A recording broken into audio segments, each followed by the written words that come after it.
So today is what I believe a really exciting chapter. I've spent the week reading it, making an outline out of it, reading it over and over, and I feel like it has a lot to offer because in this chapter you're going from what we consider kind of classic medieval, Middle Ages, peasants, pitchforks, castles, to the modern era, cars, electricity, shopping in stores, and that major change, and like we talked about last week, whenever we're discussing a major change in the way that we live, that's called a revolution. Now, revolution is a big word. Typically, people are dying. Lots of people are dying when a revolution occurs. The Industrial Revolution, well, to some extent, but not to the extent of, say, the American Revolution or the Bolshevik Revolution, where millions died as a result, of course, with the Bolshevik Revolution. And as we talk about the beginnings of modernization, and that is industrialization and nationalism in the 19th century, that modernization, for our purposes, is being defined as the world industrializing. Meaning that no longer are people making most of the goods they need at home. We are now able to buy the things we need. And with that comes the modern conveniences that we have. And then later in the chapter, we'll be discussing nationalism. And again, we may not get to this in class today, but what we don't get to today, you'll be able to find on YouTube and Moodle. All right, so the first thing, we're going to start with Great Britain, and this is really where the revolution began, in the 1780s, and partly because Britain was so small, and so in terms of resources in their nation, they were limited. And the population of Great Britain was expanding exponentially. So like the kind of Malthusian doomsday formula we talked about, where their population was growing rapidly, and the amount of land they had to grow agriculture was not growing. And so this is either going to cause famine or innovation. And in this case, the good news is we can discuss innovation. For example, improvements in agricultural practices led to a significant increase in food production. Because of this, Britain could now feed more people at lower prices with less labor. This means that even ordinary people who were able to work could purchase not only enough food to survive, but even have a little extra money to buy things. And this is where the demand for manufactured goods come in. Now, at the same time, this rapid population growth provided a large pool of labor for these industrialists and these entrepreneurs and inventors and people who are going to run the factories to draw from. Now, Great Britain in the late 1700s had amassed quite a large empire. And they had colonies in India. They had colonies in what is today the United States. Now, 1790 is post-American Revolution.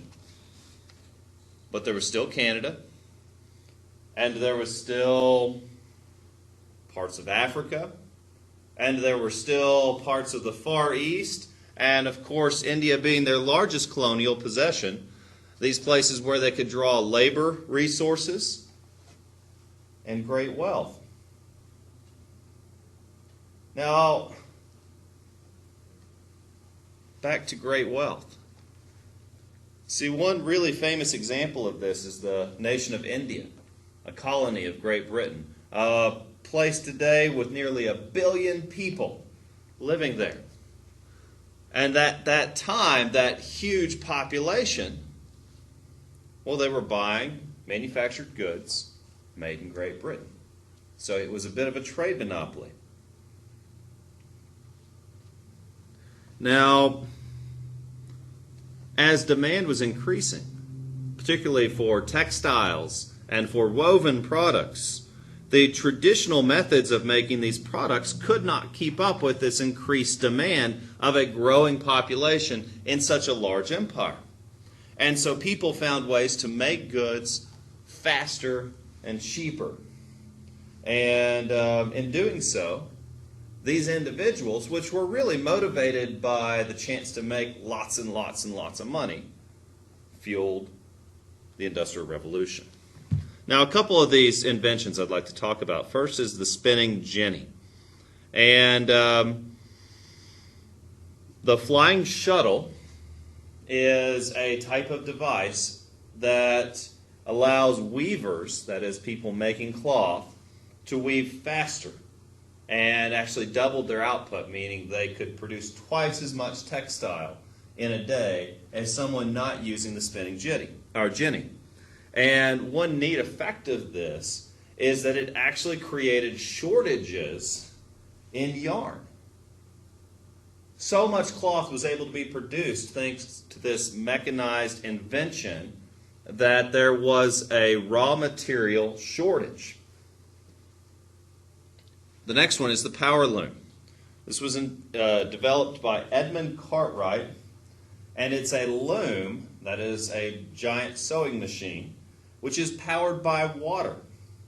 Now, this is prior to electricity, and so this is quite brilliant.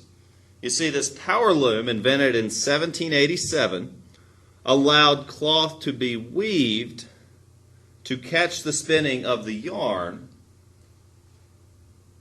mechanically. No longer by a foot treadle or a hand crank or just the old-fashioned needle and thread, but we're actually dealing with mechanized power. And with power comes the most important invention in regards to power, and that is the steam engine, invented by James Watt. Now, the invention of the steam engine pushed the cotton industry to even greater heights of productivity, because now cloth factories don't have to be located next to waterfalls, don't have to be located next to big rivers. They can be put wherever. This was developed in the 1760s by a Scottish engineer named James Watt, and he built this engine, which is powered by steam, and it could, with the pressure that steam creates, push turbines that could power an engine. And it's a simple concept. If you've ever boiled water on a stove and tried to hold the lid down, then you understand how a steam engine works, because the steam will force its way out of the pot. And James Watt was able to use that force, and he could drive machinery. From this is going to come railroads, steam ships, steam engines used in factories, and even later this same concept will be generating electricity from coal-fired power plants. Now, the boost given to the cotton textile production had some significant changes. For example, in 1760, Britain was importing around 2.5 million pounds of raw cotton. By 1787, just 27 years later, they'd gone to 22 million pounds of cotton brought in to the British Commonwealth. Where do you think much of that cotton was coming from? Well, some from India, I bet, the raw materials. How about another former British colony? Here.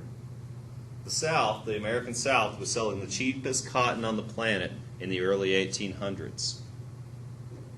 So as Britain was needing more cotton for their textile production, America was importing more slaves to boost cotton production. So it had some kind of bigger effects even than just England itself, and we'll come back to the slavery and the Civil War later. So moving forward. The next one, when I first read this, it's a funny word, puddling, was developed by Henry Cort. And it's a way of making iron. Now, because of puddling, I should have found a better word, but anyway, because of puddling, the way that iron is made was radically transformed. And what this does is it allows a blacksmith to burn out the impurities in pig iron, which is just crude iron. You can find iron straight out of the ground. You can dig it up and there you have iron. But the stuff you find in the ground is not pure iron. Pure iron is not naturally occurring. And so to get steel, you have to melt away or use puddling to burn away the impurities. And so because of this new refined iron can be used for much heavier projects.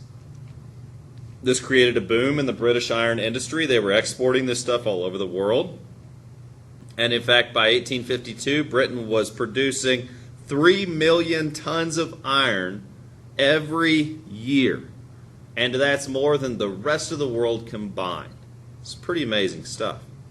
Well, the next one is a practical application of puddling, and that is the railroads. You see, we have a steam engine, that's James Watt, and we have iron, which has been around forever, naturally occurring. But natural iron, or pig iron, is not strong enough to support the weight of a train and the force needed to pull freight. And so this refined iron, this new high-quality iron, was used to build new machines, which would ultimately produce whole new industries.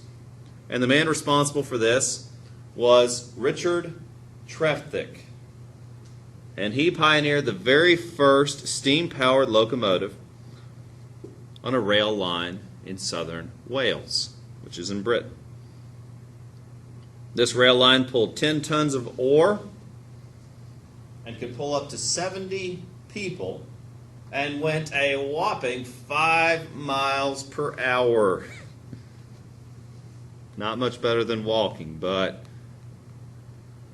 obviously you can't. That's the first time overland that many people had been transported by a mechanical object. Pretty amazing. Of course, better locomotives would soon follow. Now, the first standardized rail line was between Manchester and Liverpool, again in England. And these rail engines were built by George Stephenson and his son. The train was called Stephenson's Rocket, and this became the first public railway line. This train could go 16 miles per hour. 16 miles per hour. So the first one went 5 miles per hour, and that's already tripled. Within 20 years, trains were going 50 miles an hour. And Britain was rapidly in the process of building an entire infrastructure based on rail travel. Now, the railroad was extremely important to the success of the Industrial Revolution. Well, for one, rails can be built wherever.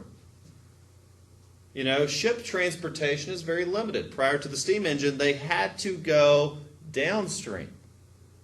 But of course, with the steam engine, they could go upstream. But they were still limited by waterways. Railways can provide overland travel.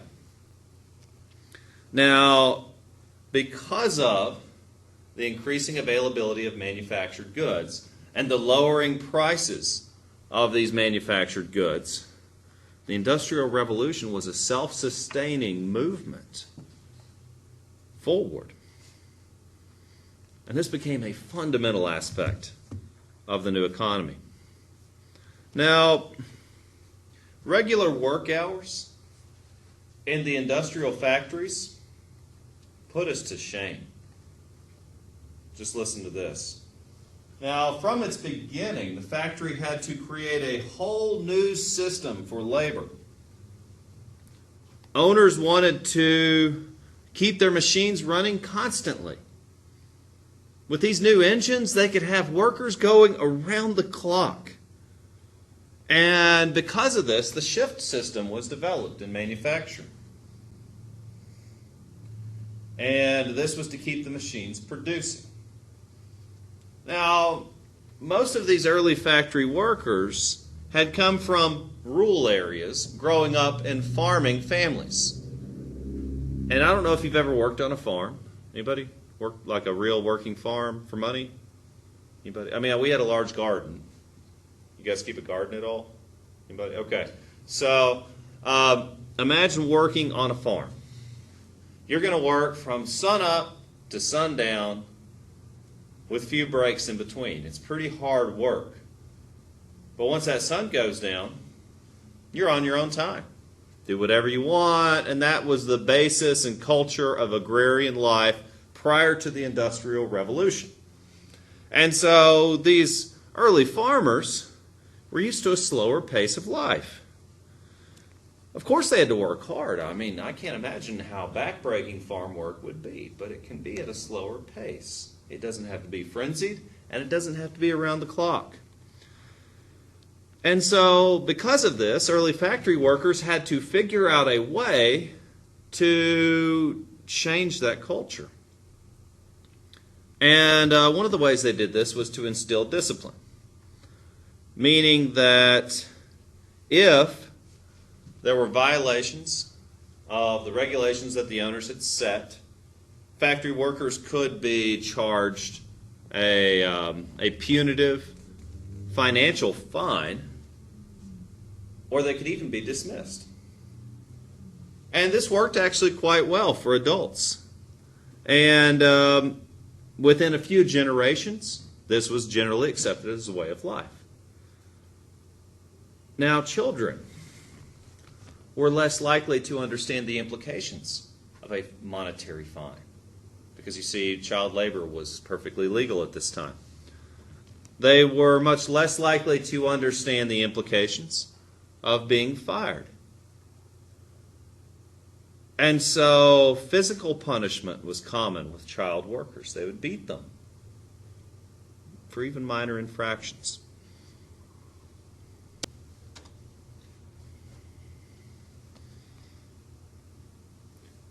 Now, as industrialization began to spread, we might say in a perfect world, there are these wonderful ideas that make life so much more efficient. We should just share them with everybody and we'll all prosper together. Well, not quite. In fact, when the United States acquired the first power loom, it was by a man named Samuel Slater. And he had to go to Britain, and he had to steal the idea. You see, when he went on a tour of this first power loom, and the man showed him all the workings of the machine, he had to leave any paper or pencil at home. He was not allowed to bring anything to record what he saw. Well, Samuel Slater memorized the entire process in the course of a tour, wrote it down when he got home, and built a power loom based simply off what he saw. It'd be the equivalent of opening the hood on a Chevy and then going and building one at home based on what you saw. It's pretty impressive. Now, this revolution did spread to a few countries. From Britain, the next country to become industrialized was Belgium, and then France, and then Germany. And these countries quickly set up technical schools to train engineers and mechanics. They quickly provided funds to build roads and canals and railroads. And by 1850, there was a rather elaborate network of rails all across Europe. Now on to the United States. In 1800, 6 out of every 10 American workers were farmers. And there were no cities with more than 100,000 people. That's wildly different than today. I just need to say that again. 6 out of every 10 American workers were farmers, and there were no cities with more than 100,000 people. That's mind-boggling. But you see, by 1860, the population had grown to 30 million people. By 1860, larger than Great Britain. 9 cities had populations of over 100 grand. And only half of American workers were farmers. Still a significant number, but it was declining. And so, a few differences here. Well, the most obvious one is between the United States and Britain, we are by far the larger of the two countries. And so this means that there would be a necessity for thousands of miles of canals and railroads. The steamboat and the railroad are going to be instrumental in this. And by the end of the 1800s, the United States became the second largest industrialized nation in the world. Several factors of this, of course, is our large population, meaning a cheap labor force. Abundant land and raw materials to draw from. And a government that was willing to help expedite this process by any means necessary. Now, perhaps the sad story here is that European nations actually served to prevent the spread of the Industrial Revolution to their colonies. This was a deliberate policy of preventing the growth of mechanized industry in the Third World. As I said, I used India as an example. In the first half of the 19th century, first half of the 1800s, most of India was under the control of the British East India Company. And with British control, British textiles were coming into the country. And they were cheaper than the ones that the Indians were making because of this mechanization. And so they drove the Indian textiles out of business.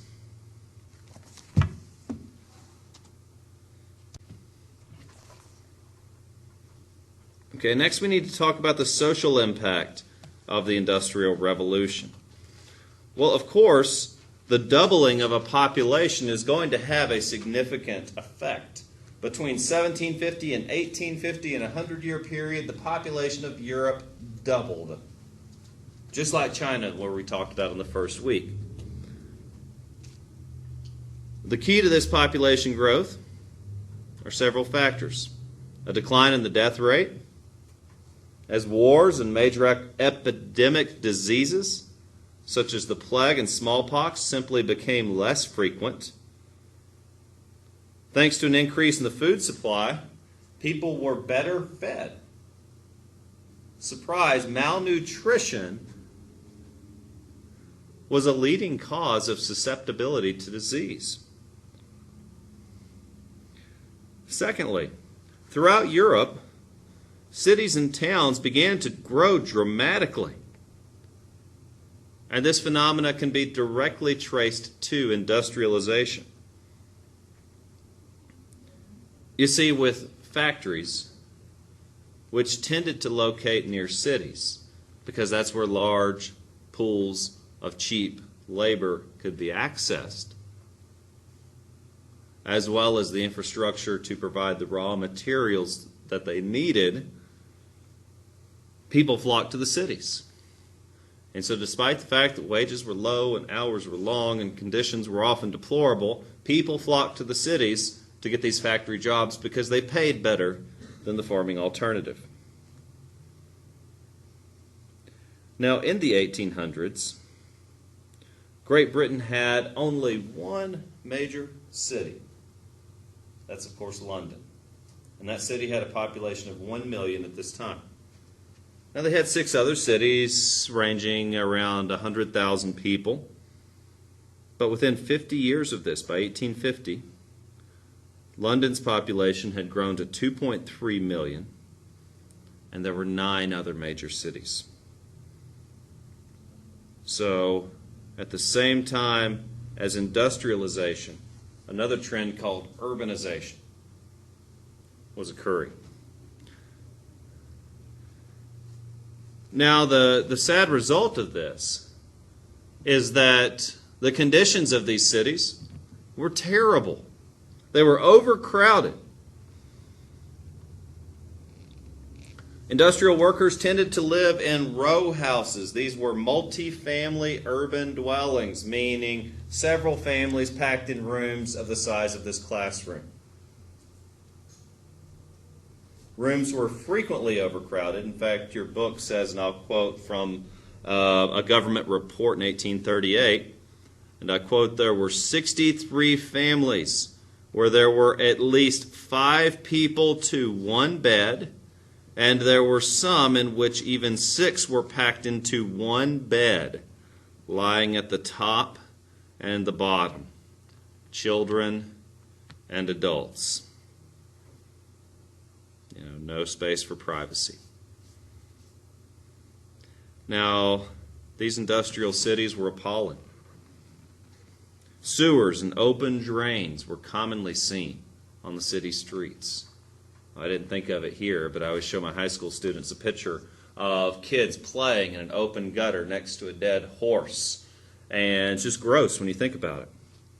Another quote from your book says, and this is just a report from the time, "In the center of this street is a gutter, into which the refuse of animal and vegetable matters of all kinds, the dirty water from the washing of clothes and of the houses, are all poured, and there they stagnate and putrefy."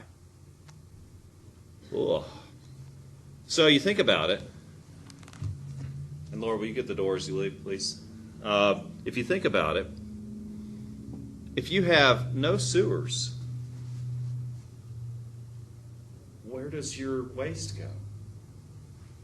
And for these poor people, it was in the streets. And so, cities smelled horrible and were very unhealthy places to live. In fact, deaths outnumbered births in most large cities.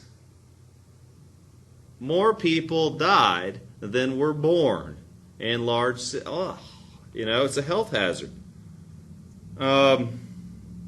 Okay. There were some who grew wealthy by this system, and we'll call them the new bourgeoisie. And so the rise of industrial capitalism did produce a new group. That is, those who were well-to-do. Now, originally, a bourgeois, or a bourgeoisie, was someone who lived in a town. Could be anything such as a merchant or a lawyer or simply someone who could read and write. But this also became factory owners and bankers and even other educated professionals such as teachers or physicians or even government workers. The point is that more people were able to gain access to wealth and prosperity. Now, this new industrial class are the people who constructed the factories, who owned the means of production. They tended to be resourceful people. Your book quotes a man named Jedediah Strutt, and he says the getting of money is the main business of men. The concept here is capitalism. We talked about Adam Smith last week. And again, the getting of money is the main business. Why would people subject themselves to these horrible conditions? Everyone is motivated by money. And the point of capitalism is that it's not necessarily a bad thing. Now, these members sought to improve themselves while at the same time separating themselves from the laboring classes. And in the early 1800s, the working class was actually a mixture of several different groups of people. But as we'll study Karl Marx in just a moment, if we get to him, I hope we do, he defined the labor class as the proletariat, saying they were a majority of the people. It's not unlike the 99% language that's being used today.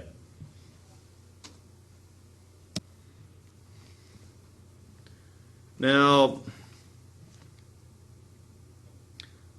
back to these long, horrible conditions. Work shifts ranged from anywhere from 12 to 16 hours a day.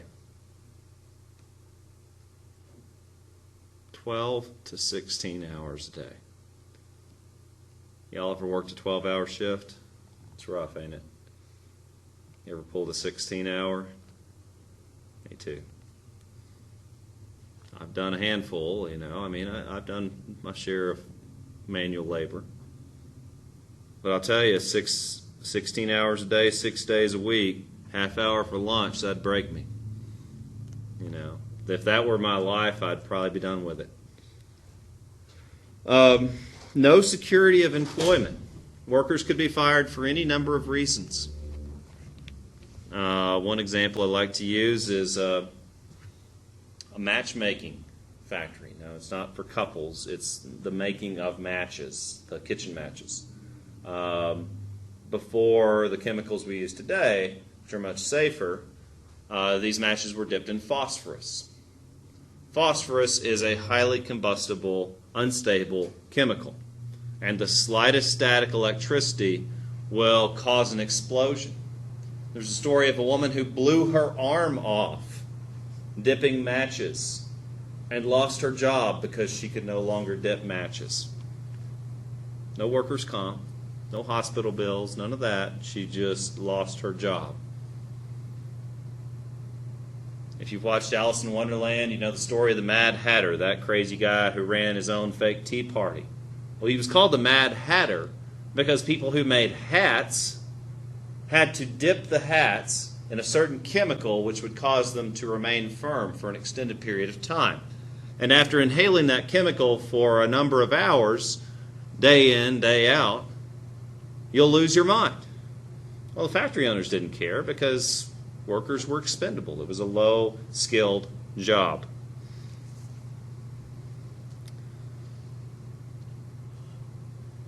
In your book, it says, one worker noted, and I quote, "In the cotton spinning work, these creatures are kept 14 hours in each day, locked up in the summer and winter in heat from 80 to 84 degrees. And that's another point to make, that workers were often locked in their buildings so that the owners could have absolute control over them. There was another case later on in New York City where a factory that made shirts, it's called the Shirt Waist Factory, caught on fire. It was on the 8th floor of a tall building. And because the factory floor was locked, there was only one exit. And it was designed in such a way that only one person at a time could get out the exit. There was a fire escape, but it wasn't designed well, and it collapsed as women tried to escape. And because they bottlenecked around the exit, we're talking about a large factory with several hundred women working. 194 women perished in that fire. Now, conditions in the coal mines were also terribly harsh. Although there were steam-powered engines that could lift the coal to the top of the mines, men still had to physically dig the coal out, and then women and children were usually employed in pulling the carts of coal out of the mine. My grandfather worked for one of these coal mines. He worked there and worked there. He worked every odd job he could think of, and there was a collapse in the mine. Several people were killed. He was lucky to be alive, and he went into logging, which was a safer occupation. Cave-ins and explosions and gas fumes were simply a way of life. And so miners tended to have low life expectancies. But you may say, well, what about women and children? Did they get light duty, or was there some exception made? Both children and women worked in large numbers. Now, in agrarian times, and you have a lot of writers here that were really against this revolution. J.R. Tolkien was outspoken against the Industrial Revolution. Because in the agrarian world, a family works together. Father, son, mother, children, dogs, horses, cats, whatever. And it was seen as a more pure way of life. But here, children were taken out of the home. They were working, maybe even at different factories than mom and dad. Child labor was exploited more than ever during the Industrial Revolution. Because you see, the owners of these factories found child labor to be quite helpful. For one, you could pay a child roughly 1/4 of what it costs to hire an adult male. An adult woman is roughly half of what it costs for an adult male. Now, children were also favored because they were thought to have a delicate touch when handling cloth. They were smaller in stature, and so they could reach into places that adults could not. I have some pictures of children being made to crawl into pipes to clean pipes that adults could not climb into. In fact, in 1821, about half of the British population was under 20 years of age. What that means is people were dying young. That is indicative of a low life expectancy. And most British workers were in this unskilled class called the proletariat. And so there is an honest question to be asked. Did the Industrial Revolution actually improve our standard of living? And if we think today, we're like, yeah, got my iPhone, got my fast food, got my car, got my luxuries, right? But this is the process that we underwent globally to get to where we are right now. You see, during the first half of the 1800s, industrialization dramatically altered people's lives. Now again, the question is, did they actually experience a higher standard of living? Well, and you have to argue, I suppose, that this was by choice. These people weren't slaves. They were choosing to work in these factories, so they were choosing to leave their farms, even given these conditions. And you can also argue that the household income did go up during this time. But then on the other side, you could argue that the conditions were so terrible. You could be dismissed at the whim of your master. You could be laid off when decline demanded, which still happens. And you could be paid whatever the owner wants to pay you. Now again, it's not slavery. You have the right to leave. But even today, you think we're all modern. In the private sector, a manager has the right to pay one person a certain amount and another person a different amount for the exact same job, and the two are not allowed to discuss their pay with one another. And that can be grounds for dismissal. And so as a result, the equality of labor has still got some ground to cover. Families continued to spend most of their income on basic necessities. And this leads many to argue that the entrepreneurs, the wealthy, were the real beneficiaries of the Industrial Revolution.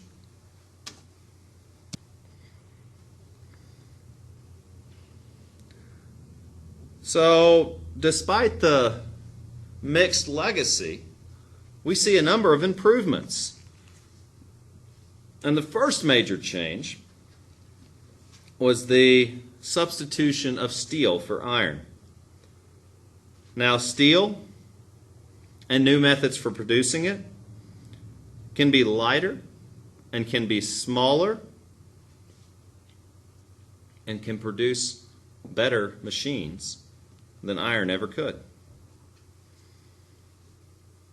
Now, electricity, one could argue, is one of the more important inventions of the Industrial Revolution.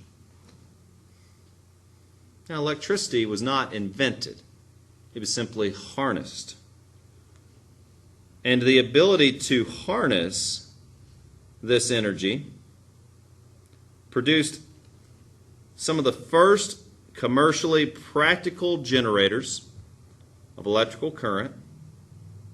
By 1910, we are using hydroelectric power to create electricity and using coal to heat water to make steam to produce energy in the same way that we were powering railroads in the 1800s. And this amazing innovation is going to enable homes and factories to be tied to a common source of power. And of course, with this comes the light bulb and the telephone and the radio.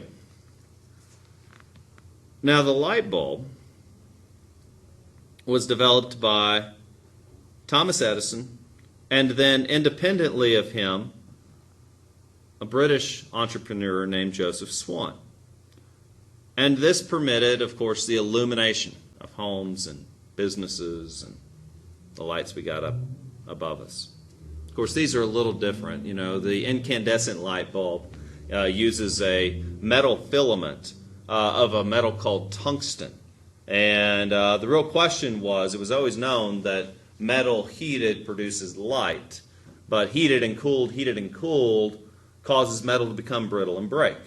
And what Thomas Edison and Joseph Swan were able to figure out was there was a certain metal called tungsten that can withstand the rapid heat transfer over time.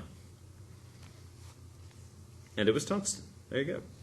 All right, the next huge invention, of course, is the internal combustion engine. This allows for the development of the automobile and the airplane. Now, the internal combustion engine, fueled by oil as well as gasoline, provided a new source of power. This is going to go into ocean liners. This will be used on airplanes, but most famously the automobile. In fact, Henry Ford in 1900 revolutionized the mass production of the automobile with his famous Model T. And by 1916, he was making 735,000 of these every year. Now, I'm sure you've heard the story of the airplane, and it was first tested in Kitty Hawk, North Carolina, on the sand dunes on our coast. And it was built by these two bicycle mechanics named Orville and Wilbur Wright, who had developed the concept and built the plane in Ohio, and then brought it down to Kitty Hawk, because I haven't yet been there myself, but I've been told that there are extremely high winds, as well as large sand dunes. Sand dunes are nice because if you crash into them, you're less likely to die. So they were like, cool, this will be a safe place. And sure enough, they were successful, testing the first fixed-wing plane in 1903. And within less than 20 years, there was a regular air service, meaning you could actually buy a ticket and fly on these things. So we're still waiting for that with space travel, but I'm confident in our lifetimes that'll happen.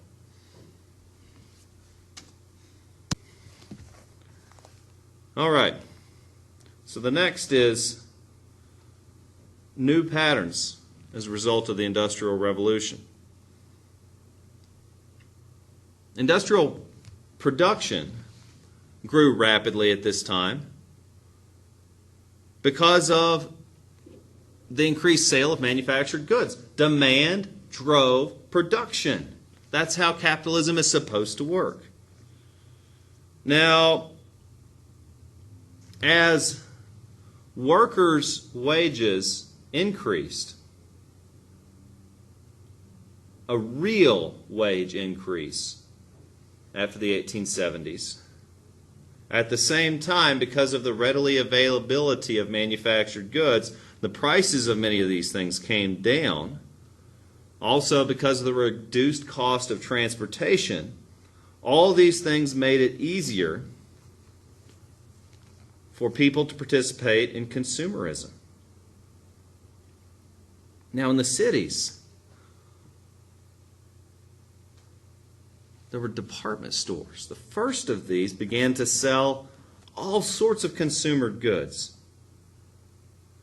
People wanted to own so many things that they hadn't been able to buy before. And this created a culture around consumerism. And this is a crucial part of the modern economy. What is it that keeps cell phone makers in business? If everybody just buys one cell phone and uses that for the rest of their life, they go out of business. So what keeps them in business is planned obsolescence. So that this cell phone, which was cool and neat 15 years ago, now is old and obsolete and a dinosaur. And so now I'm sure one of you have the newest iPhone and somebody else has the newest Samsung, and all those are awesome, but they will be obsolete in a year. And so that keeps these companies in business, and that's part of a consumer ethic. You know, and even though I don't spend my money on cell phones, I do on other goods that I like. I've got a new bike, I'm eventually going to break my kayak and want another one, someday I'll need a new car, etc., etc., and we all buy these things. Now, not all nations benefited from this industrial revolution. You see, by 1914, Germany had become the leading industrial power in Europe, and we'll come back to that with the First World War. In fact, by 1900, Europe was divided into two distinct economic zones. The western part of Europe was seen as an advanced industrialized core with a higher standard of living. And then the other part of Europe, called Eastern Europe, was still considered largely agricultural and dependent on the countries that produced these manufactured goods. Now, industrialization did spread to Eastern Europe, but in a slower way, perhaps. By 1870, which remember, Great Britain's Industrial Revolution began in 1790, so by 1870, industrialization began to make its way into Central Europe. So it's kind of like I'm still waiting for my sister to start using the internet. I'm still waiting for her to get a computer. Maybe by the time I'm an old man, she'll finally come around to the idea. That's how people were seeing Russia at this time. So, a man named Sergei Witt, I'm assuming that's how you pronounce it, we'll just go with it, pushed the government to support massive railroad construction, and by 1900 they had 35,000 miles of track. So that's a step in the right direction. Now, Japan actually took the lead in promoting industry in their country. The government financed industries, used taxpayer money to build railroads. They brought in many foreign experts to train the Japanese in industrial techniques. And by the end of the 1800s, Japan was largely industrialized. Now, in regards to women and work, there were many new job opportunities. For example, many labor organizations, many labor unions maintained throughout the 1800s that a woman's place was in the home. And there was this culture called the cult of domesticity, that a woman was to stay at home and birth babies and care for the home. But that wasn't the reality. In fact, there were many cases where husbands were unemployed and women had to do work either at home in the cottage industry or outside of home in sweatshops to support their families. And this also opened many new doors for new jobs for women. There were even a number of white-collar jobs or skilled labor positions. Now, these did pay relatively low wages when compared with that of men. But women could find jobs as telephone operators, as typists, secretaries, file clerks, or even sales clerks. Now, as these nations were beginning to industrialize, by 1900, most countries had compulsory education laws, meaning requirements to attend school.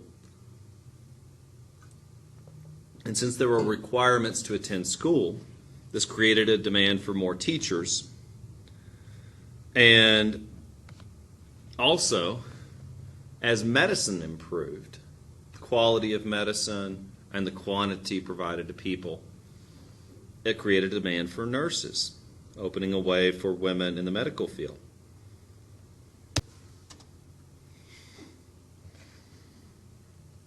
And now we come to Karl Marx.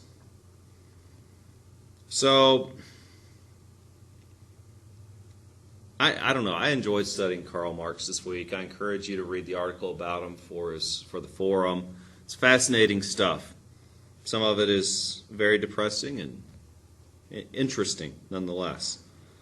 So, because conditions were so bad,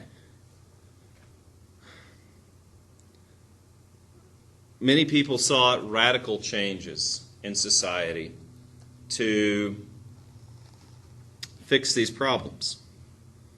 And one of the foremost of these thinkers was a man named Karl Marx. Of course, the name Marxism comes from him. And his first published work is called The Communist Manifesto, published briefly before, just before, the revolutions of 1848. And it was written by two Germans, Karl Marx and Friedrich Engels. Now, these two men began, if you read the book, it opens with, and I quote, "The history of all hitherto existing society is the history of class struggles." He teaches that throughout history, the oppressor and oppressed have, quote, "stood in constant opposition to one another." The group of people he calls the oppressors are the factory owners, those who own the means of production. He says these people have the power to control government and society. In fact, he was certainly right at that time, that the government was the pawn of the ruling class, or the 1%. You could make the argument that the same is true today. The other group, Karl Marx points out, is the oppressed.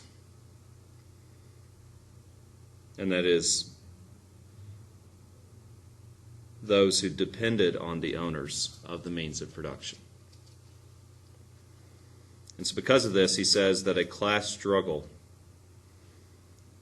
which has been going on forever and continues to the present day,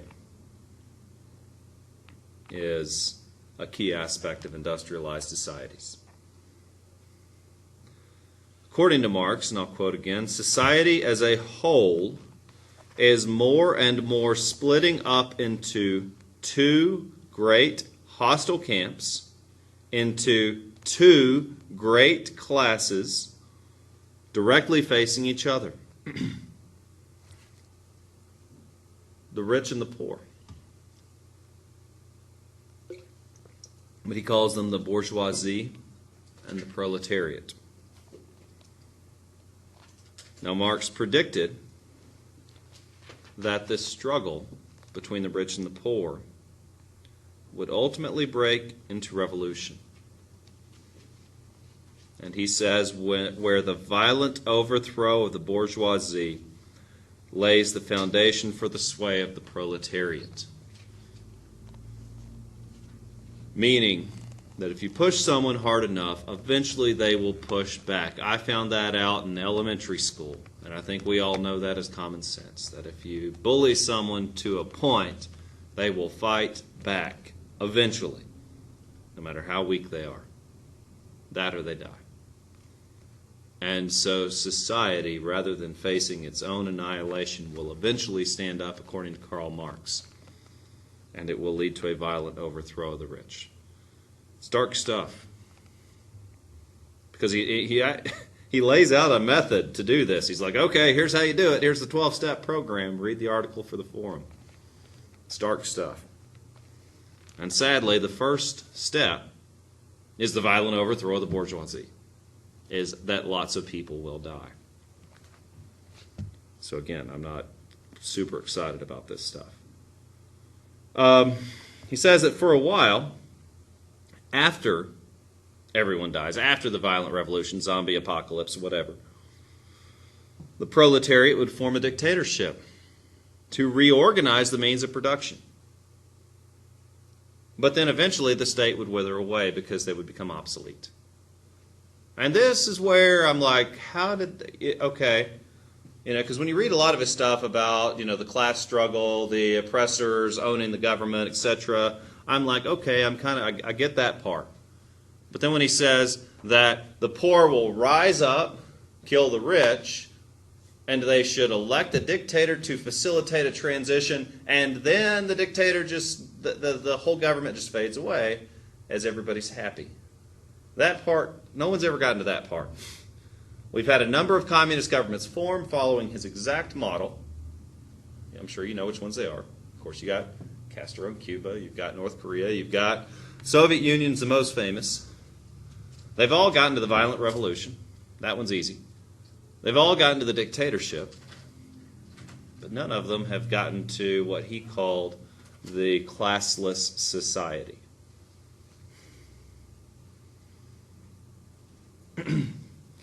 Now, of course, I'm sure you know that Marx's ideas became quite popular. And a number of governments began forming socialist parties.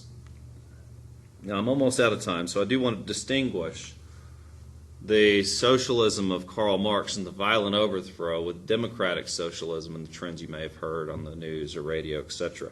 Those are two widely different things.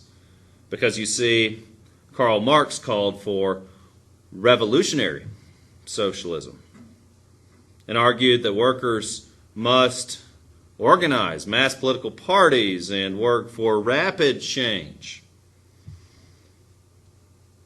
And to contrast that is another force called democratic socialism. And with this was the development of trade unions.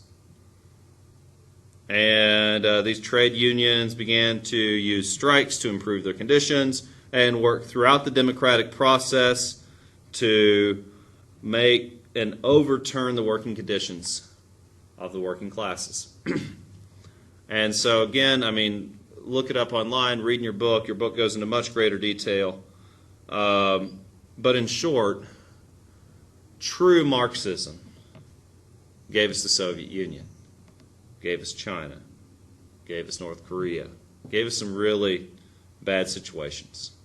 The other form, democratic socialism, gave us the weekend, gave us the 8-hour workday, the 40-hour work week, the minimum wage, workers' comp, Labor Day, more moderate changes, child labor laws, public education, public roads. Do I really need to continue to list the aspects of socialism we've embraced in our own country? So there is a difference I want to point out in conclusion, that when you participate in a public college like ours, which is largely funded by the state government, then yes, that is benefiting from a public good produced by the labor of the people. Anyway, so don't just, I don't know. Those words get used a lot as propaganda, and there's a big difference between communism and socialism, but I'll close there. Unfortunately, I don't have time for the rest. I wish I did. It's exciting stuff. I do encourage you to check out the rest of the video, or at least read the rest of the book. I think you'll find it helpful with your test and paper. Guys, have a great evening, and if you have any questions, stick around. Otherwise, I'll let y'all go.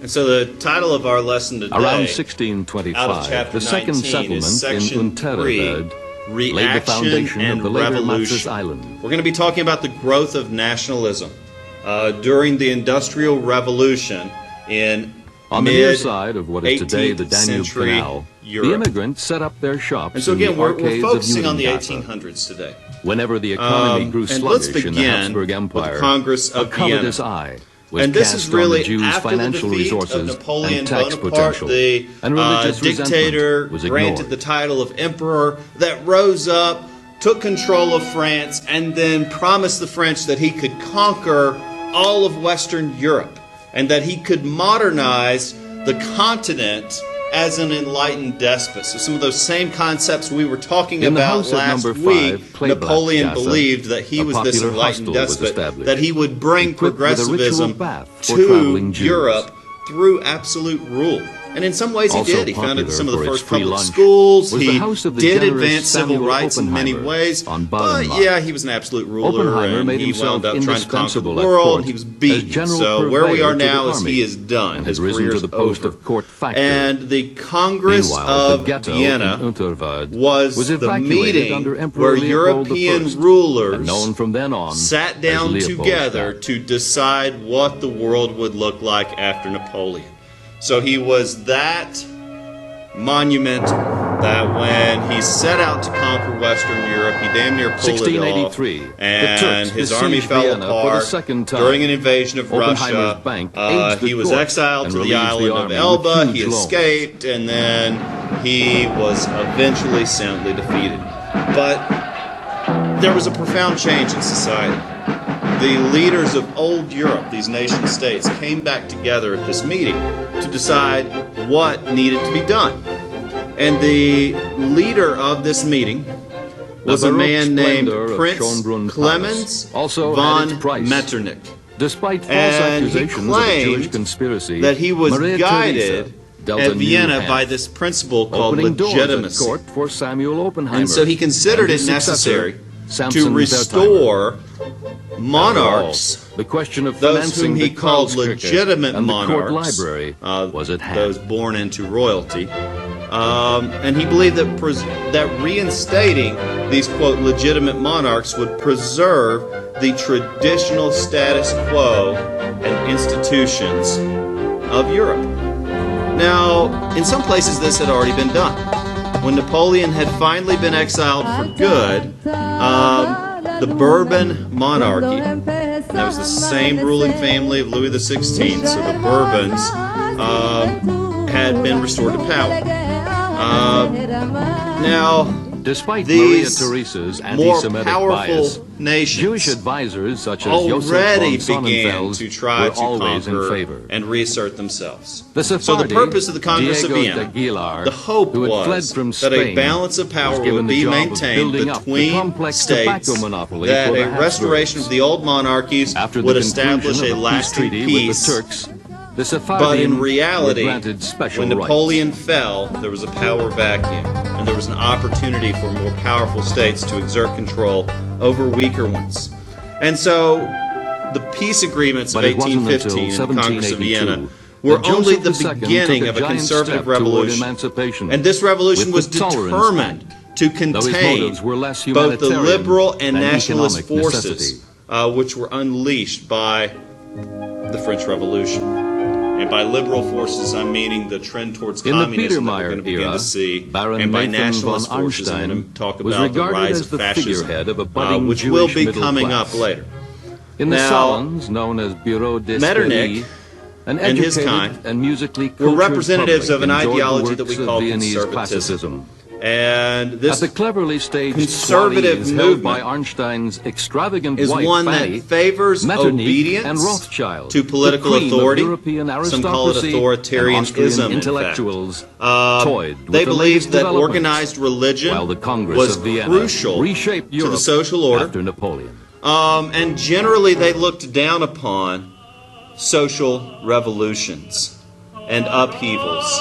And as people would request civil liberties and representative governments, these conservatives were the old power, and they would typically look down on those movements. The synagogue Now, in the after center of 1815, Vienna, the political lovingly philosophy of restored conservatism in 1988, was designed by the busy supported Biedermeier strongly architect by Joseph these monarchs Cornagel that had been in born into their 1826. positions, as well as government bureaucracies, as well as the wealthy who owned land, as well as the church, both Protestant and Catholic. And so those powers that I just listed were the old established powers. However, people were beginning to modernize, despite what those in power hoped to see. But by 1815, these conservative forces were the dominant power in Western Europe. But the result of this meeting was called the Concert of Europe.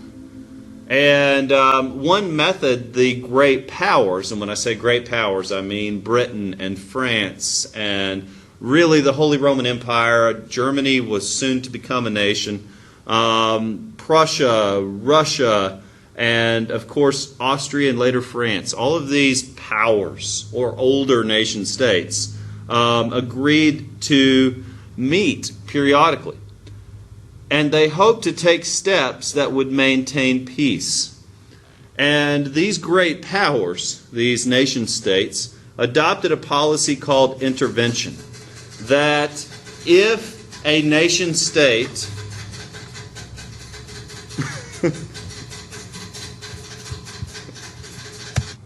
if a nation state became unruly, if a revolution occurred in a place like France, these great powers realized that it could affect the stability of all of Western Europe. Because after all, the French Revolution was not limited to France, because Napoleon tried to conquer the world. The American Revolution certainly wasn't limited to the 13 colonies, because it later spread westward, and that same revolutionary spirit led many countries and groups throughout the Western Hemisphere to declare their independence. And so these old powers had a vested interest in seeing things stay the same. But there were forces for change. There were changes going on, regardless of what these monarchs hoped to see. And a lot of these ideals and these changes were based on liberalism. And now liberalism is an idea. It's an idea coming out of the Enlightenment. It was perhaps best exemplified in the American Revolution, but as well in the French Revolution. And it was based on the idea that people need to be as free from restraint as possible. Again, that government is but a mere social contract. You know, Rousseau even went so far as to say that the only punishment, many of you guys wrote about this in your forums, that the only punishment for crimes should be exile. That civil liberties should be preserved in such a way in a society that people should voluntarily do good works. Now, politically, these liberals were held together by a common set of beliefs, and chief among them is the protection of civil liberties, or the basic rights of all people. And these include not only equality before the law, but freedom of assembly, freedom of speech, freedom of the press, freedom from unlawful restraint.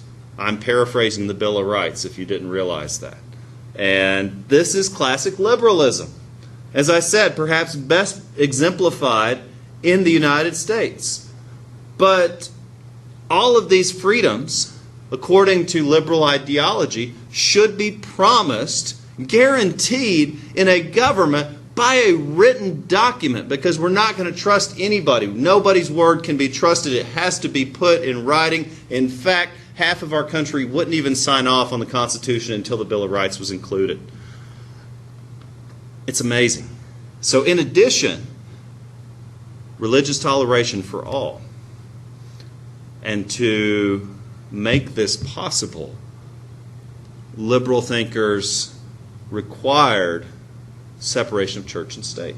So if you read your First Amendment carefully, it says, and I quote, that Congress shall make no ruling regarding the establishment of organized religion or prohibiting the free exercise thereof. And all that means in legal speak is separation of church and state as part of this written guarantee of civil liberties. Because again, these conservatives hoping to restore order saw religion as a means of social control. But the conflicting ideology is liberalism, that civil liberty comes first, and that religion should be a form of free expression, not a form of social control. Now, liberals also demanded the right of peaceful opposition to the government in and out of Parliament, and the making of laws by a representative assembly elected by voters. This is beautiful stuff. You know, that they demanded the right to speak ill of the government if they so chose. A lot of textbooks, and I haven't checked if yours contains it, have a painting of the storming of the Bastille, and that painting is famous. It's often representative of the entire French Revolution. So the Bastille was a castle. It was a prison where political prisoners were held without trial for any reason the government deemed necessary. And so if you look through the book, I don't know if it's in this one, but it's just an old castle with a bunch of people with torches and pitchforks storming this castle. The story is they burst their way in, killing all the guards. The captain tried to surrender. They ripped him limb from limb because people had been held there all their lives for simple things they had said. And that goes against everything we believe. It goes against everything in the French Revolution. And again, classic liberalism is based on this idea that you should have the right to express opinions even if they are unpopular. Even if that means going against the government. But again, these people were intelligent enough not to trust these promises given verbally. And we've even seen through our own history where these very rights have been taken away, and where these rights have had to be defended, not from attacks from without, but from infringements within. You see, liberalism also believes in a constitutional state. This could be a monarchy with a king, queen, fine, but a constitutional monarchy, meaning that whoever is ruling, they are under that same contract, that same document, which both limits the power of the government and guarantees the people's rights. Now, not all liberals of this time were interested in pure democracy. In fact, even some of the most liberal in our country would have insisted that the right to vote only belonged to white male property owners. Now, obviously that's changed a lot. We have the 15th Amendment guaranteeing everyone the right to vote regardless of race. We have the 19th Amendment granting women the right to vote. We even have an amendment guaranteeing 18-year-olds the right to vote because it had been deprived until you were 21. And so now we believe that everyone should vote. regardless of station in life, regardless of race, gender, ethnic origin, etc. But at this time, this idea did not extend beyond white male property owners. Liberals also believed in laissez-faire economics. That means that the government should not be involved in economics. So these people would have been what you call socially liberal, yet economically conservative. Because these laissez-faire principles rejected state interference in the regulation of wages as well as work hours. Now, liberalism was adopted often by middle-class men, especially those working in factories, who favored voting rights for themselves so they could share power. Because really, that's what a vote is. It's power. It's power to choose who represents you. It's power to remove those people when they don't represent you well. And that's why people have been jealous about this power and been jealous historically, not wanting certain groups of people to vote. And that's liberalism in a nutshell. And so the next idea I want to talk to you about is nationalism. And as exciting as liberalism is, sadly, nationalism has often been a more powerful of a movement in regards to change.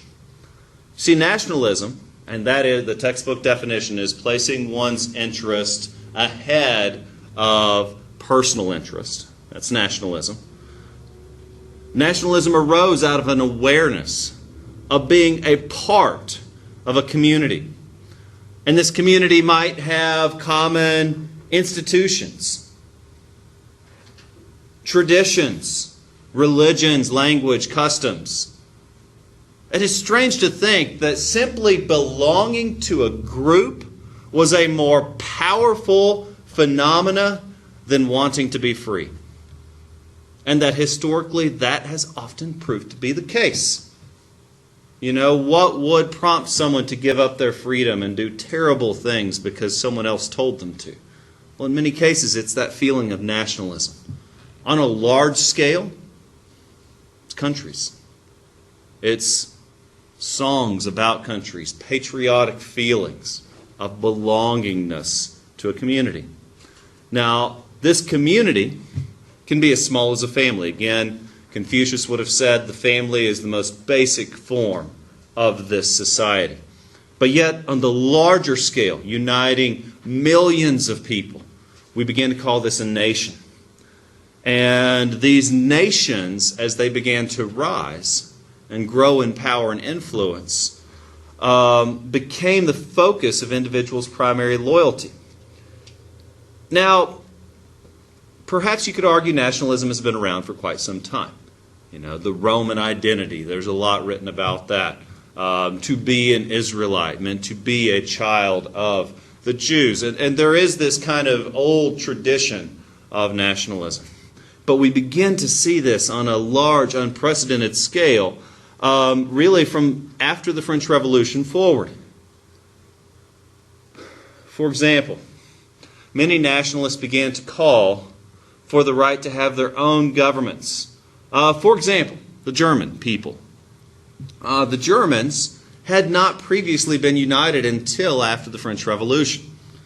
And yet, after the French Revolution, German people began to discuss the desire for a German nation state with one central government. Of course, it was the same trend that led to the signing of the U.S. Constitution that brought together these different colonies where they agreed to give up some of their freedom in exchange for being a part of a nation that divided. They would be weaker, though perhaps more free, but together they would be stronger and more united. The Germans felt the same way. They wanted one central government. The Hungarians were the same way. Ethnically, they are different than Germans, and so they wanted a separate Hungarian empire. Nationalism, of course, posed a threat to the existing social order. For example, a united Germany would upset the balance of power. A big part of the Concert of Vienna was the idea that a balance of power would maintain peace, that France would not rise up again because all of the other nations would gang up on them, that Britain wouldn't try to build an empire in Western Europe because all of the other nations would rise up.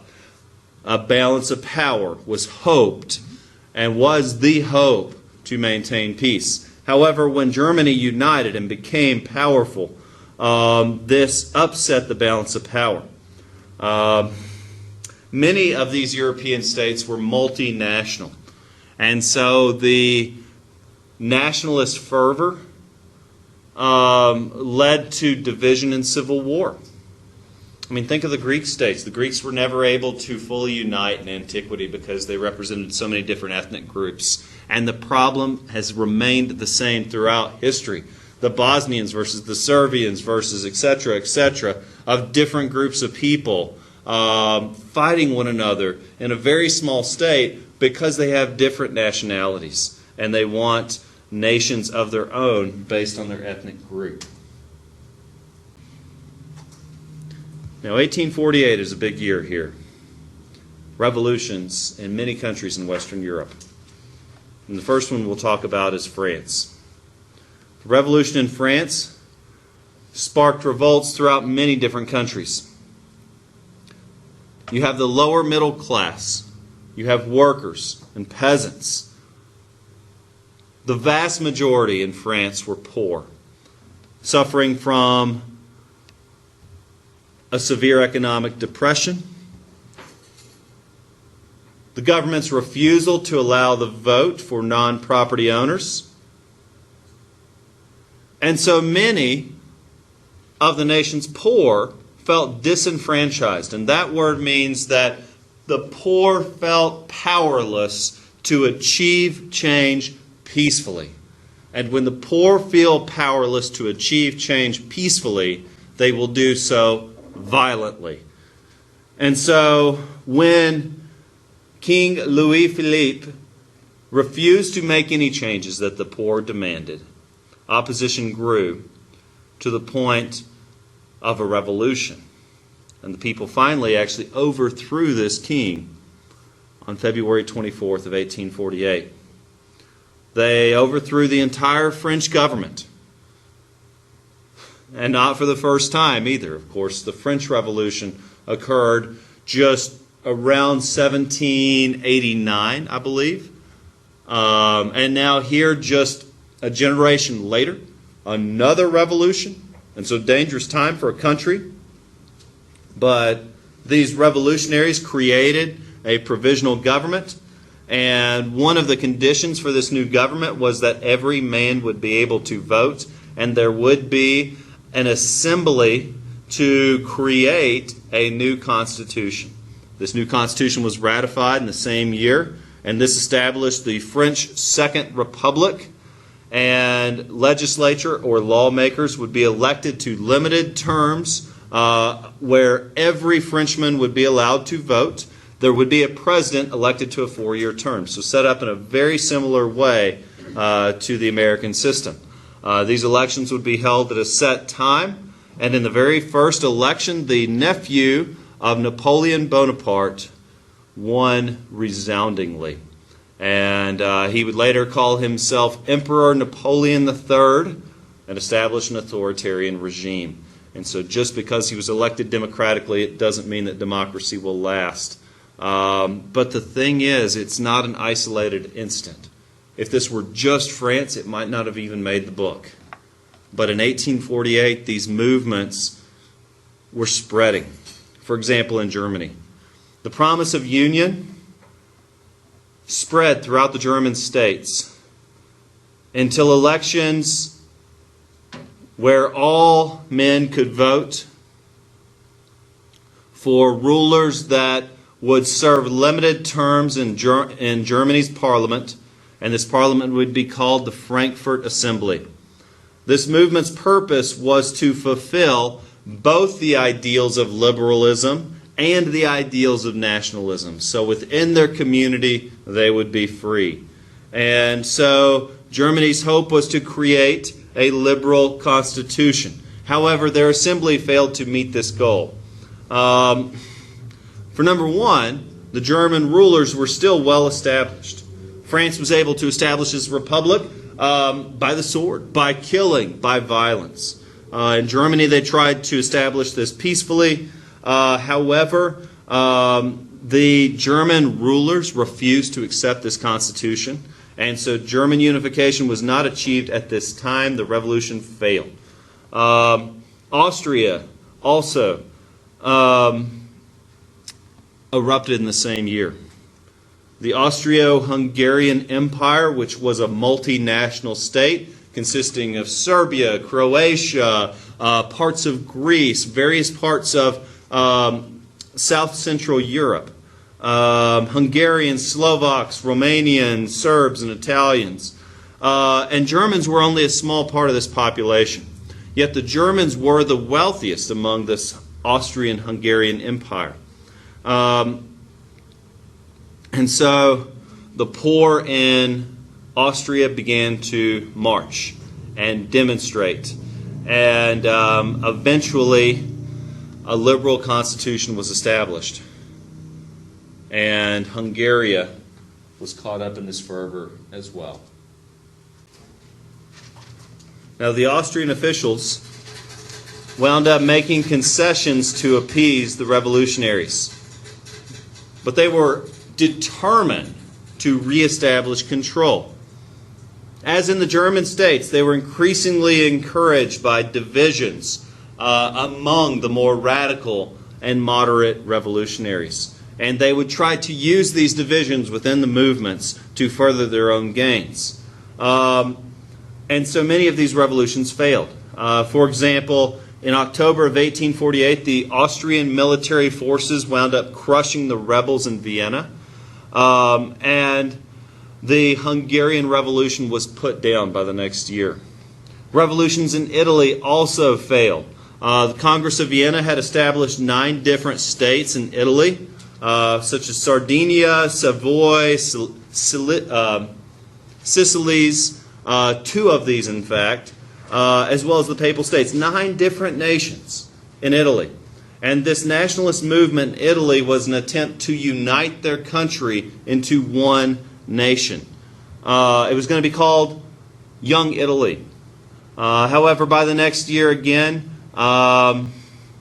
Italy was under the control, once again, of the Hungarians. But really, even though many of these revolutions failed, perhaps with the one exception of France, it began a movement among the middle class, among free-minded thinkers, and many radical people. And though they were divided over their goals, and though many of them failed ultimately, if nothing else, they would have a profound impact. Because many of these revolutionary movements would lead to authoritarian regimes. So even though, like, I've just given you several cases, we're seeing a similar model where the people demand freedom. And in some cases, the old rulers put them down. In the case of France, they elect a guy and he becomes an emperor. In the case of the Italians, they fail to unite and are put again under an empire.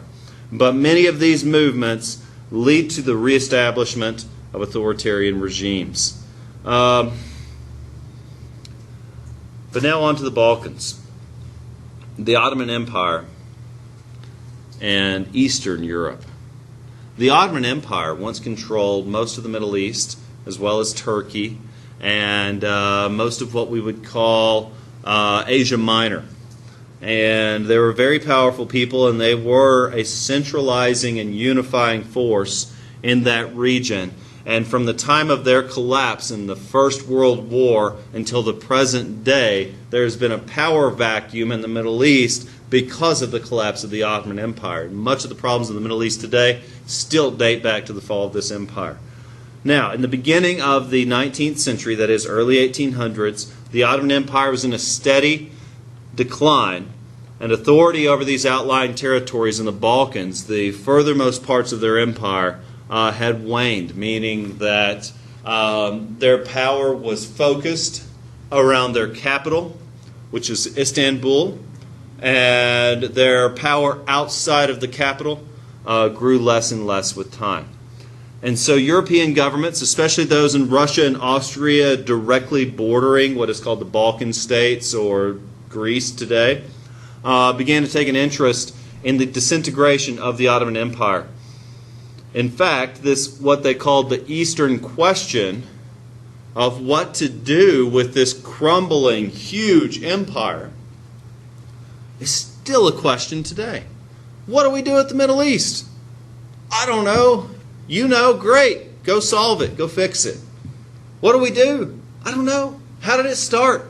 Well, partly because of the collapse of this giant, centuries-old empire and the power vacuum that resulted in the disintegration of warring nationalities and faiths and cultures. I'm not saying it's a simple solution or a simple problem, but it's one we've seen before. Now, Russia had what they thought was their solution to the Eastern question. They'll just take it over. They'll just incorporate it into their empire. It's a win-win. Solves the problem of the civil wars in the Crimea, and it adds to Russia's territory. And so Russia invaded the Ottoman provinces of Moldavia and Wallachia, and this resulted in the Ottoman Turks declaring war on Russia in October 4th of 1853. And this war, called the Crimean War, involved Great Britain and France also declaring war on Russia.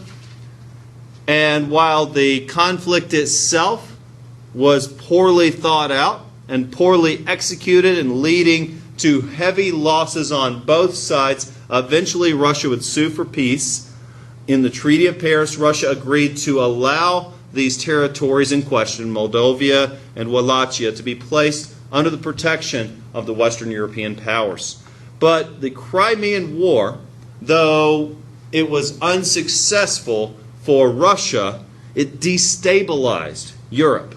In fact, the late 1800s were very much a time leading up to the First World War. We're seeing all of these bigger problems that are creating what was called the powder keg in Europe. Because you see, the Crimean War destroyed this concert of Europe that the post-Napoleonic concert of Vienna was trying to establish. You see, Austria and Russia, who were the great powers that believed in the priority of maintaining the status quo in the first half of the 1800s, were now enemies because Austria did not support Russia in the war. And now, with Russia defeated and humiliated, they wound up withdrawing from any of these European meetings to maintain peace and stability. Great Britain also pulled back, and each nation would turn to their own paths and stop trying to work together to solve problems.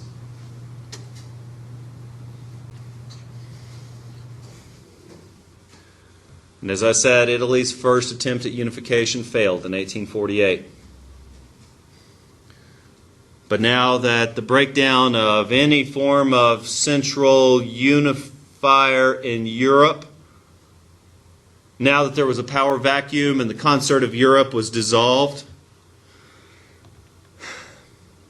many nations and many peoples and many revolutions saw their opportunity once more. For example, in 1850, Austria was still the dominant power on the Italian peninsula. And though the first revolution failed, more Italians began to look to powerful ruling families in Italy as their best hope for unification. For example, King Victor Emmanuel II, his formal title was Count Camillo de Cavour, became prime minister and served until 1852. He pursued a policy of expansion. He allied himself with the French emperor, and he became very successful, which led many of the other 9 Italian states to join his cause. Meanwhile, in southern Italy, a man by the name of Giuseppe Garibaldi, a fervent Italian nationalist, raised an army of over 1,000 volunteers. They called themselves the Red Shirts because, of course, they had red uniforms. And his forces swept through Sicily, crossed into the mainland, began a march up the Italian peninsula, through Naples, into both Sicilies, and he turned over his conquest to Cavour because he believed Cavour would be the one that would unite Italy. And so by March 17th of 1861, a new kingdom of Italy was proclaimed with a centralized government under the leadership of King Victor Emmanuel II.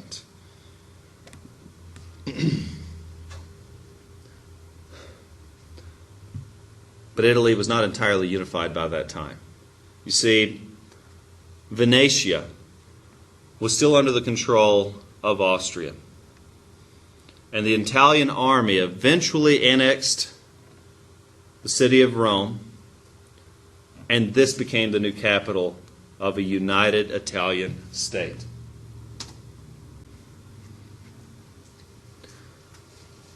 And next, the creation of the German state.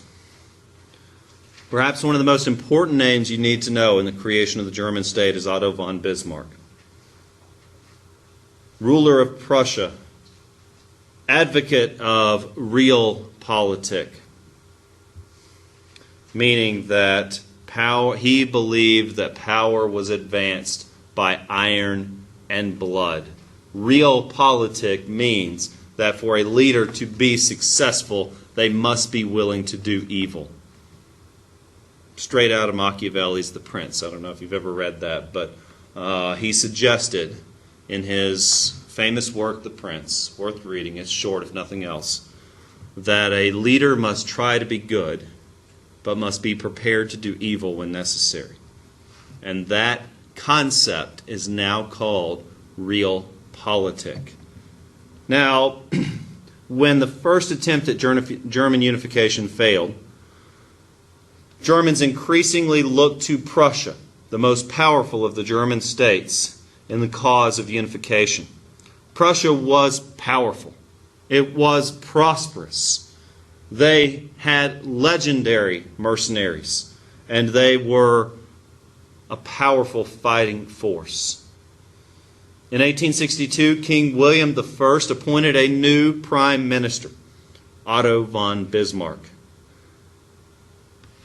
Now, as I said, Bismarck liked to think of himself as a practitioner of this idea of realpolitik. He simply called it the politics of reality. Do we want our leaders to be good? Yes. Do we want them to be capable of dropping an atomic bomb if necessary? Well, if it comes to it, right? Do we look down on Harry Truman for what he did? He would have said it had to be done. Did he kill women and babies and people who had nothing to do with the war? Sure. But did it have to be done? He would have argued yes. But could it be considered evil? Perhaps. But again, that's what we call realpolitik. In fact, I had to write down one of my favorite quotes here. Your book mentions this. He says, and I quote, "Not by speeches and majorities will the great questions of the day be decided." That was the mistake of 1848 and 49. But by iron and blood. Many of these revolutions had failed, in Bismarck's opinion, because they were attempts at peaceful change. And Bismarck would have said that people will not willingly relinquish power. They will fight to preserve their power. Now, opposition, if you can imagine, to his policies led to war that he started to unify his people. And it's going to be a process here. First off, one of the first German states to fall was Denmark in 1864. With the help of Austria, Bismarck was able to gain controls over various German principalities. And then he actually prompted a war with the Austrians. So even though the Austrians had helped him, they were helping him to achieve his goals. And then he stabbed him in the back and declared war. The Austrians were barely defeated on July 3rd of the same year in 1866. And when the Austrians were defeated, Prussia organized the northern German states into the North German Confederation. The southern German states, meanwhile, were still largely Catholic, still considered themselves independent. However, they signed alliances with Prussia because they had a common enemy to the west in France. Prussia, meanwhile, controlled all of North Germany under the rule of Bismarck. Bismarck realized, however, that France would never truly be content with a strong German state to its east because it would be a threat to their own security. And so instead of waiting for the French to start the fight, he started the fight, declaring war, and goaded the French and just provoked them until war was started in 1870 between France and Germany. As the Prussian armies advanced into France in 1870, they captured an entire French army led by the French Emperor Napoleon III himself. Paris actually surrendered to the Prussians. So I know France held in the First World War, but it fell here in the Franco-Prussian War, and it fell in the Second World War, and it capitulated here. France had to give up the territories on their eastern border. These are the territories of Alsace-Lorraine, to the German state. In fact, they would hold these territories until the end of the First World War. And it would be in retaking these territories that Hitler would once again provoke war with France, and we'll get into that later. And now we have a German Empire. You see, by the end of the Franco-Prussian War, and this was really by design, Bismarck started a war with France to unite the German peoples against a common foe. And so, even by the end of the war, the southern German states had agreed to enter the North German Confederation. And so, at Louis XIV's palace at Versailles, William I was proclaimed the first emperor of the Second German Empire, and German unity had been achieved.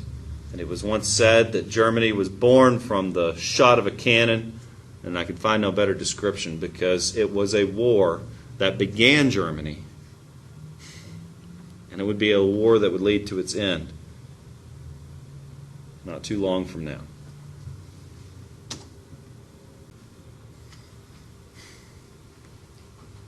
And so now I'd like to briefly talk about nationalism and reform, and a little about the European national state by the mid-19th century. So in the mid-1800s, in Great Britain, there was a process undergoing of electoral reform.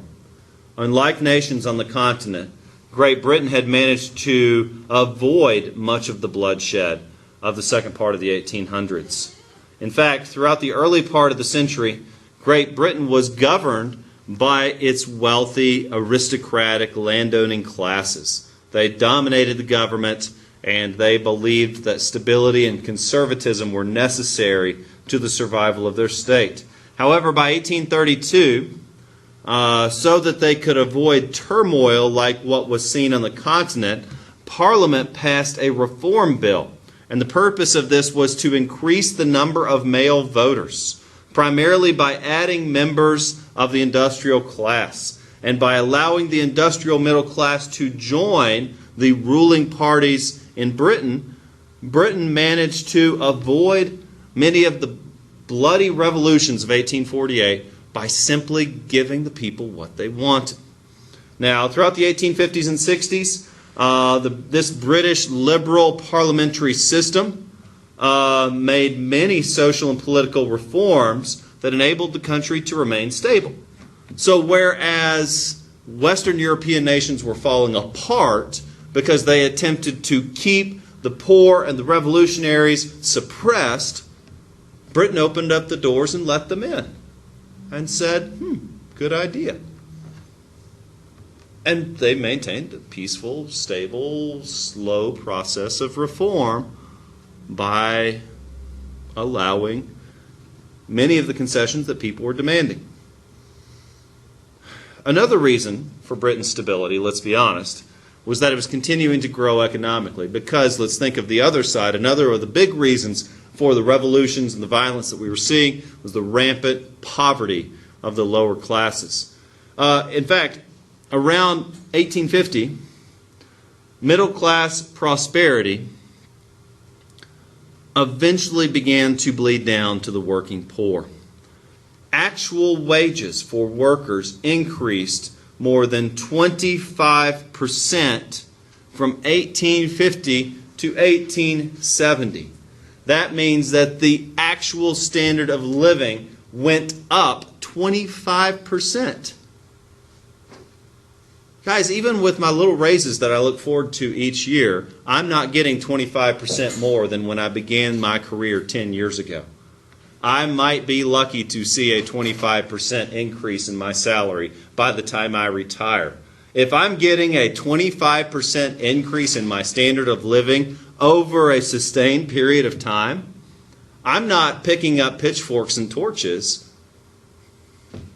I'm buying stuff.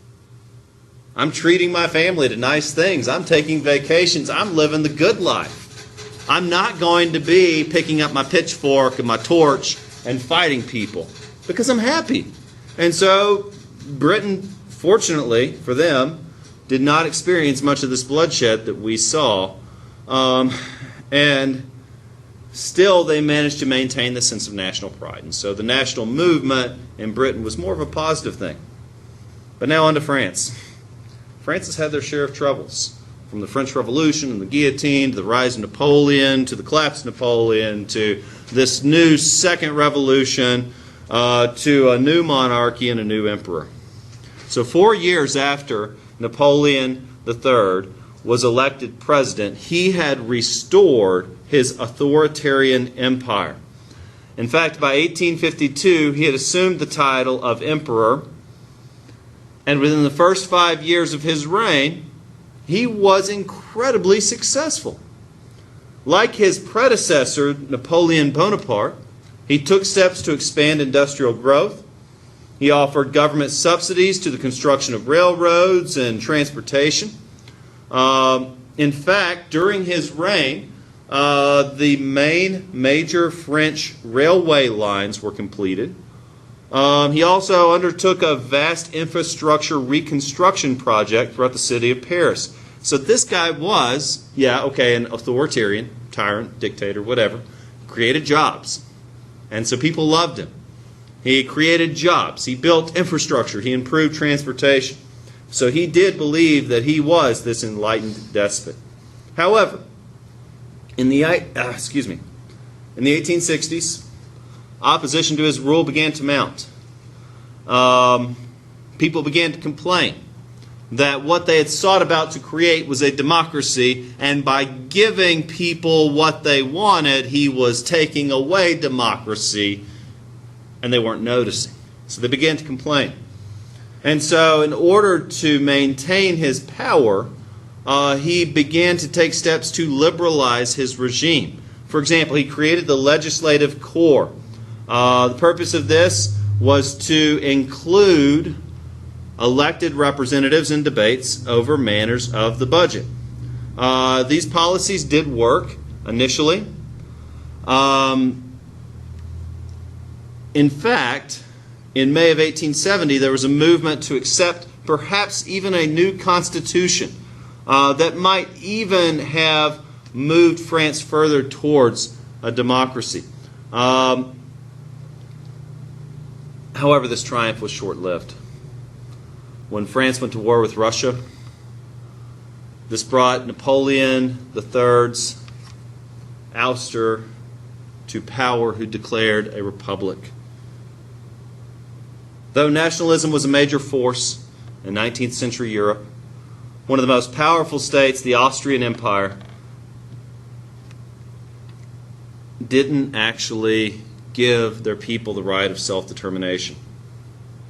And finally, the ruling family in Austria crushed these revolutions and restored their centralized government. Yet, while Austria was defeated at the hands of the Prussians, they also had to deal with revolutions in their own country. Now, the result of this in Austria-Hungary was a compromise in 1867. The idea here is it would create a dual monarchy. It's why you hear of the Austro-Hungarian Empire. It was a dual monarchy. There were two systems of government under the same empire. Each empire would have its own constitution, its own lawmaking body, and its own government system, as well as its own currency and own capital city. However, holding the two states together would be a single ruler, and his name was Francis Joseph, the Emperor of Austria, as well as the King of Hungary. They would maintain a common army. They would have a common foreign policy. And I misspoke earlier, they also had a common system of finances. This compromise, however, did not solve the problem that was creating division, and that was the fact that there were many different nationalities represented. Now on to Russia briefly.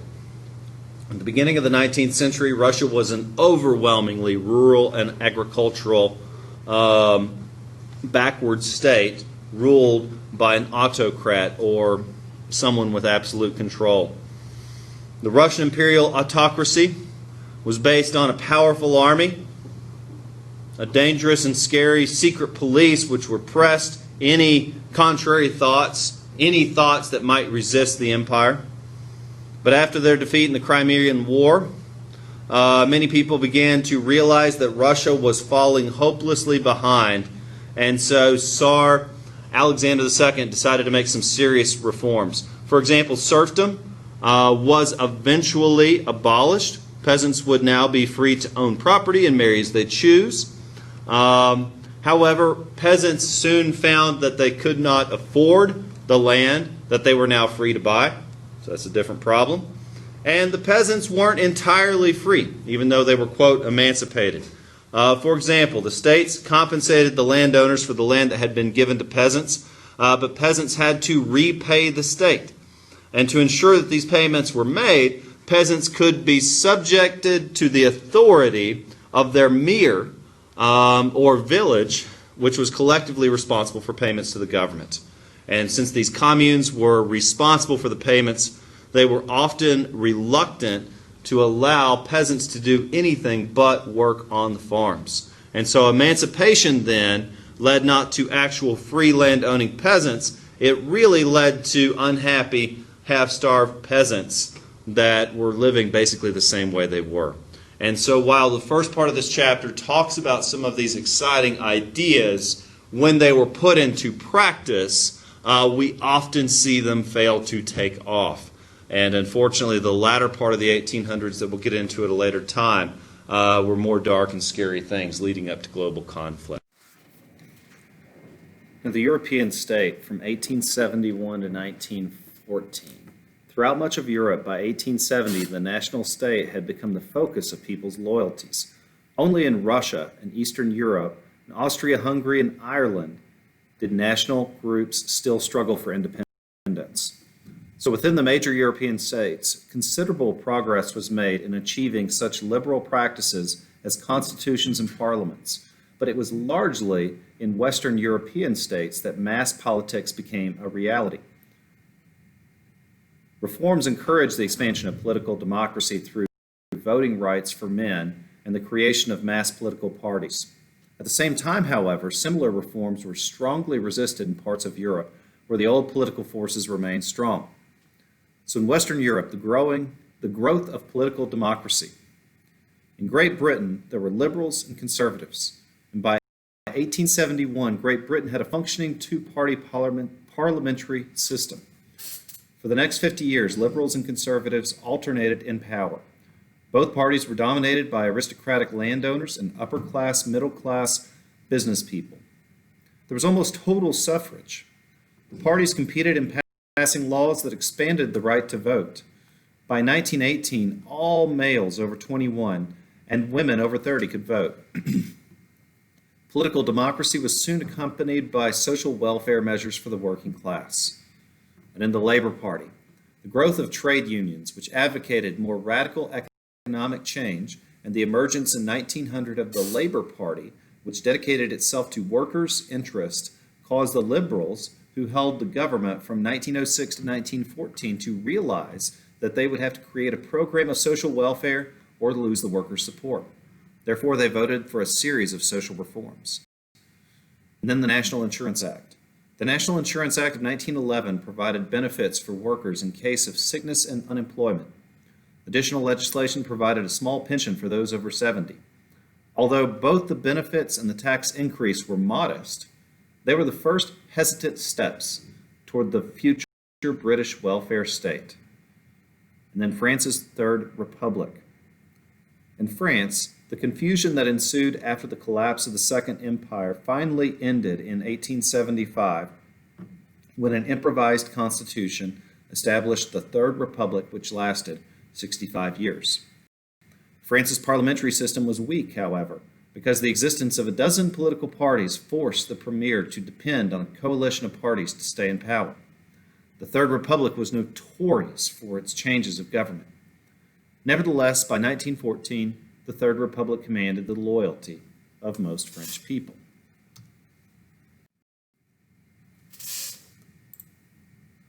Central and Eastern Europe, persistence of the old order. We'll start with Germany under Wilhelm II. You see, there were elections without democracy. The constitution of the new imperial Germany, begun by Chancellor Otto von Bismarck in 1871, provided for a bicameral legislature. The lower house of the German parliament, the Reichstag, was elected by universal male suffrage, but it did not have ministerial responsibility. Government ministers were responsible to the government, not the parliament. The emperor also commanded the armed forces and controlled foreign policy and the bureaucracy. During the reign of Emperor Wilhelm II, Germany contended to be a, quote, authoritarian, conservative, military, bureaucratic power state. By the end of Wilhelm's reign, Germany had become the strongest military and industrial power on the continent, but the rapid change had also helped produce a society torn between modernization and traditionalism. With the expansion of industry in cities came demands for true democracy. Conservative forces, especially the land-holding nobility and industrialists, tried to block the movement for democracy by supporting Wilhelm II's activist foreign policy. Expansion abroad, they believed, would divert people's attention from the yearning for democracy at home. Next, Austria-Hungary under Francis Joseph. We'll start with Slavic agitation for autonomy. After the creation of the dual monarchy of Austria-Hungary in 1867, the Austrian part received a constitution that theoretically established a parliamentary system. In practice, however, Emperor Francis Joseph largely ignored Parliament, ruling by decree when Parliament was not in session.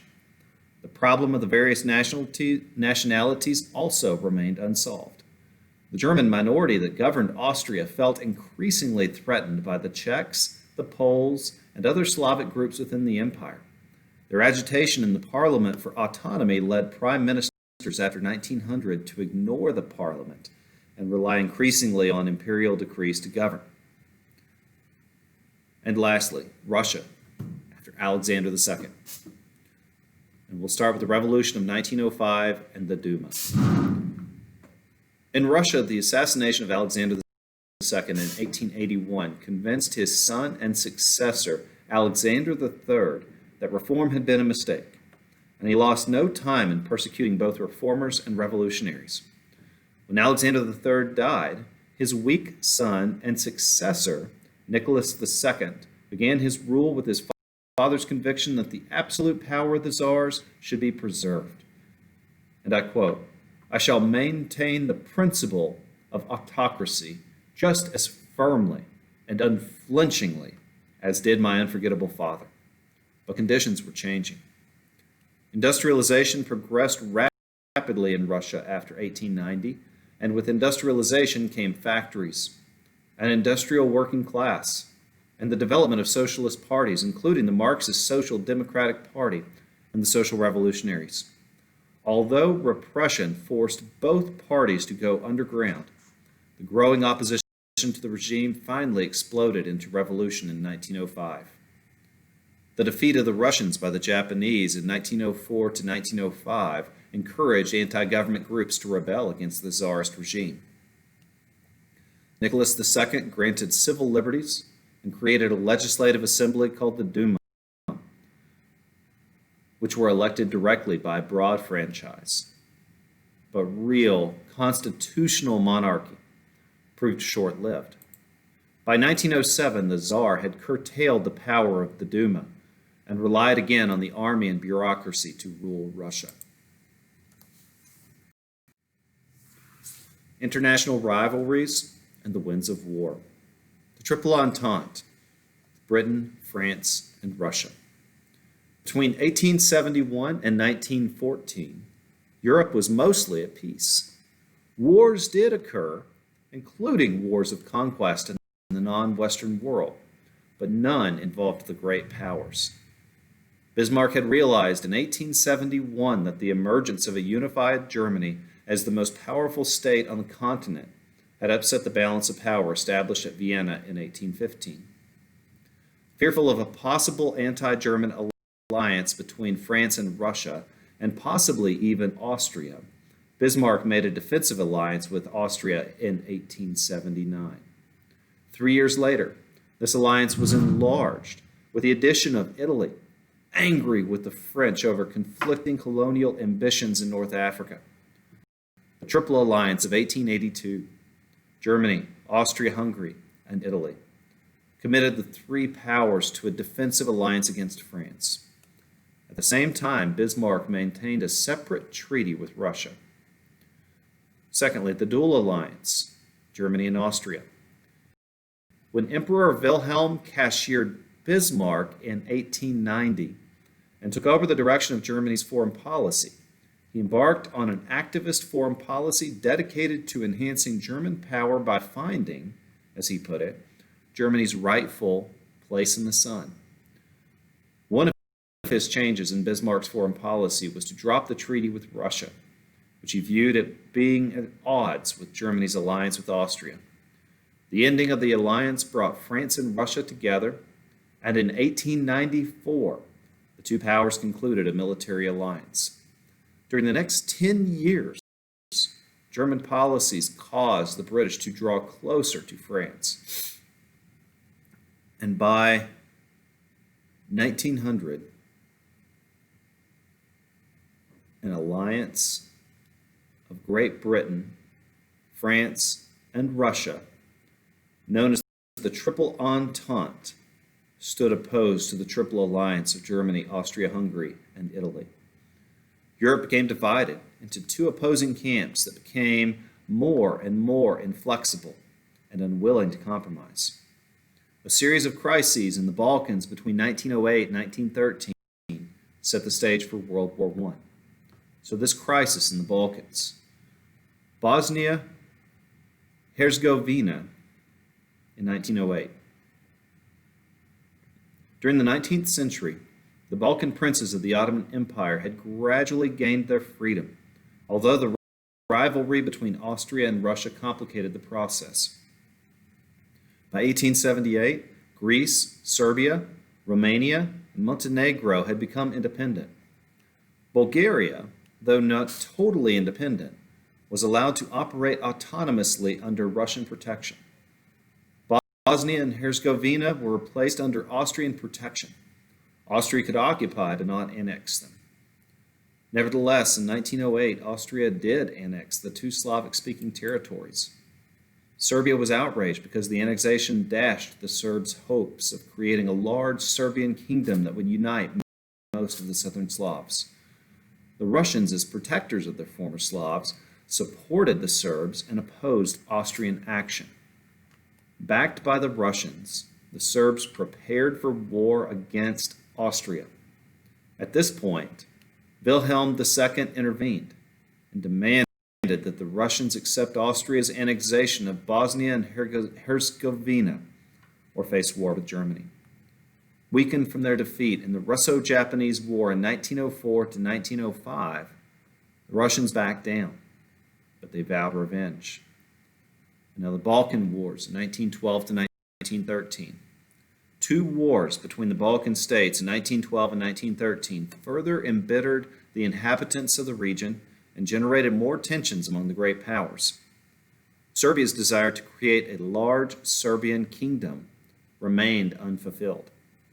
In their frustration, Serbian nationalists blamed the Austrians. Austria-Hungary was convinced that Serbia was a mortal threat to its empire, and it must at some point be crushed. As Serbia's chief supporters, the Russians were determined not to back down in the event of a confrontation with Austria or Germany in the Balkans. The allies of Austria-Hungary and Russia were also determined to be more supportive of their respective allies in another crisis. By the beginning of 1914, two armed camps viewed each other with suspicion.